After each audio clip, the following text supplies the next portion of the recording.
Hello and welcome to the program. Sweden is a well-established partner of Ukraine. As of July 2019, the volume of Swedish investment in the Ukrainian economy amounted to almost 360 million US dollars. There are over 100 Swedish companies working in Ukraine, and in recent years, Swedish investors have become more focused on Ukraine's manufacturing industries, financial and insurance activities, retail, trade, and construction. Joining us in the studio to discuss business cooperation between Sweden and Ukraine is Bohdan Senchuk, the president of the Swedish Business Association in Ukraine. Mr. Senchuk, thank you so much for joining me today. Likewise, thank you for inviting me. So let's get into it. The trade turnover between Ukraine and Sweden amounted to just over 300 million US dollars in the first half of 2019. The bilateral trade reflects a decrease by 0.2%. So what would you say are some of the reasons for that seemingly small decrease? I believe we have to wait until end of the year to see whether it's decreasing, because we see positive trend of Swedish trade towards Ukraine, and of course it's not reached the level before crisis. I mean 2008 crisis, world crisis, but steadily it's getting to that level. I believe main reason could be that Ukrainian market and market itself, it's not ready to take Swedish solutions.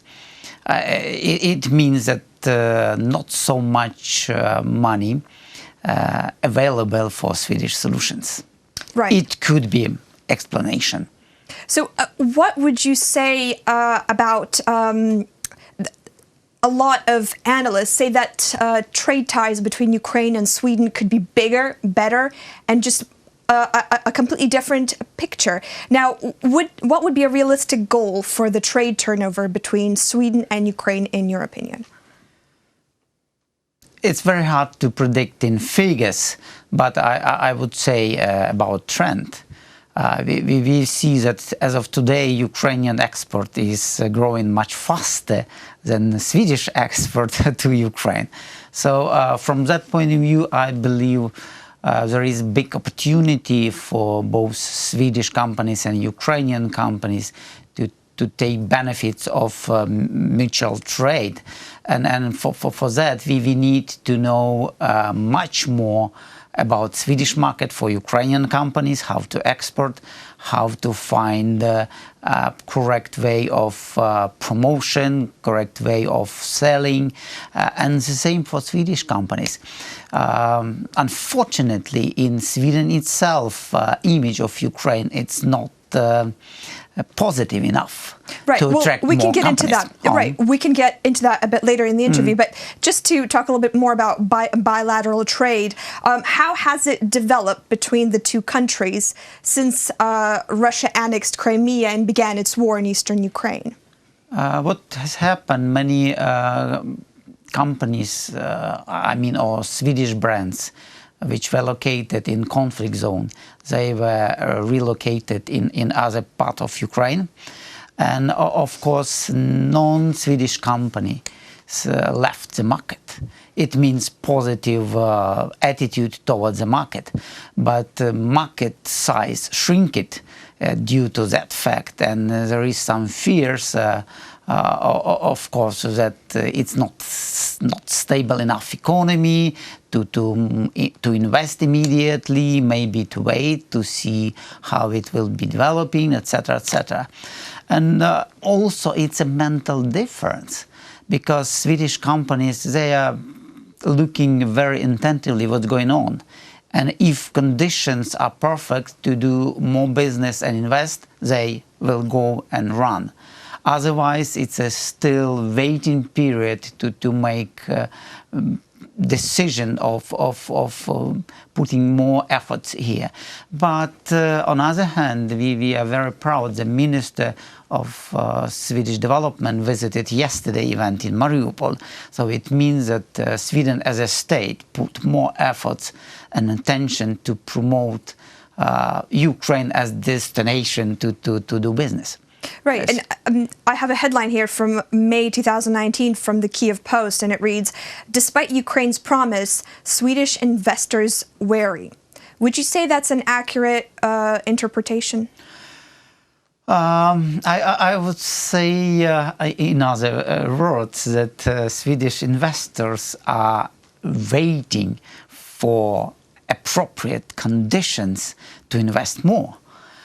We don't have so much investment project as of today, unfortunately, because opportunity huge, and Ukrainian economy is under-invested in big amount, because technologies are not up to date. They are old technologies, and Ukrainian losing competitive advantages as a country to produce goods and services. From that point of view, Swedish investment could foster and get additional opportunity for Ukrainian economy to grow. But right. So what are some of the top concerns that large businesses and investors often voice to you?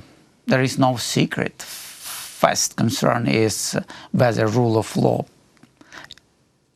acted, and there is opportunity to protect investment in the European style. It means that the judicial system is not really functioning if something happened. And this is the biggest worry. And of course, second, I would say worry is that there are many different changes happen rapidly, unpredictable or unexpected. So it means investor would like to have stable economic laws, stable economic situation, and growing economy. Then it will be additional opportunity to invest more. So what sort of big Swedish business should Ukraine be looking to attract, and what sort of strategy should Ukraine adopt in order to attract it? The most important to get equal conditions of doing business, either for Ukrainian investor or international, doesn't matter. If those preconditions set, then everyone understands this is stable and secure to do business and invest in order to get benefit out of investment. So from that point of view, I must admit that Swedes are quite reluctant as of today to be active investing into Ukrainian economy compared to even the neighbors, let's say Norway or Denmark. It's specific, and it's a quite specific and mental difference why Swedes are so accurate doing each single transaction to put more money or more investment into the economy. Right. So let's talk about some of the top Swedish brands that are currently on the market in Ukraine, or operating rather. The iconic IKEA furniture store is looking to launch its first store in Kiev, I believe, that's the first location. So can you tell us a little bit more about when that will happen, what that will how that will impact local economy, and how will this affect small Ukrainian businesses which produce furniture? I mean, IKEA is known to be the world's largest retailer of furniture and household goods. What sort of impact will it have on small businesses in Ukraine? Actually, as of today, there are few Ukrainian suppliers of furniture to IKEA already. So because IKEA, as the largest retailer for home solutions, they are getting products from all over the world, including Ukraine. Presence of IKEA shop will give more closer Sweden to Ukraine, because existing or launching of IKEA means that situation in an economic condition are quite good. And it means good signal for other companies from Sweden to be more active on the market.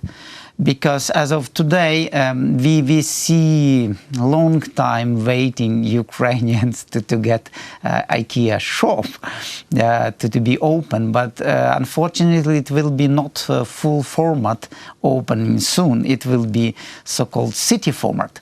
What does that mean? What's the difference? It's a difference of scaling. So give an example. It's a difference because IKEA ordinary IKEA facility, it's a quite big in territory, etc., etc. And here in Kiev it will be much smaller size. But it will be good sign, because there is no secret. You can go over the other cities and you can see IKEA. Sure, it's a huge chain, absolutely. But why isn't IKEA opening a large-scale store in Kiev? Why limit itself to a small sort of store? This is describing how Ukraine perceives and how Ukraine is ready to open to other investors and big retailers.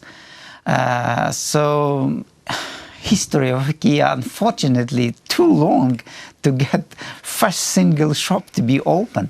It's more than 10 years. Everyone is expecting opening and getting quite good presence, because Ukrainians, they are buying IKEA stuff through Poland or other, let's say, way of getting, and Ukrainians, they, I believe, like it because of quality and design, and etc., etc. Right. So just my last question, moving on from IKEA. Yeah. I've read an interesting comment recently from a Swedish importer of Ukrainian apples, and he referred to Ukraine as the garden of Europe. Now, we've previously heard of companies referring to Ukraine as the breadbasket of Europe, and it got me thinking that Ukraine is so much more than the garden or the breadbasket of Europe. But I understand that it's key for Ukraine to have a positive reputation in order to attract investments. So what should Ukraine be striving for in terms of business strategy and the sort of reputation it should have in Europe? It's true, Ukraine has a big opportunity to provide goods and services, but I would say that Ukraine should concentrate not raw materials or, let's say, just grain or apples. I believe Ukraine should think about product which have a larger margin and a larger value added. So it means future depends on investment into food processing industry.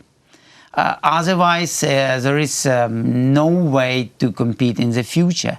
And we are proud that Ukrainian apples, for instance, are on the shelf of Swedish supermarkets, but it's not enough. Right, there's a lot more to strive for. I think that's a very positive note to leave it on. Thank you very much for joining us today. Thank you. Great pleasure. We were joined by Bohdan Senchuk, president of the Swedish Business Association in Ukraine. You're watching UATV. Stay tuned for more.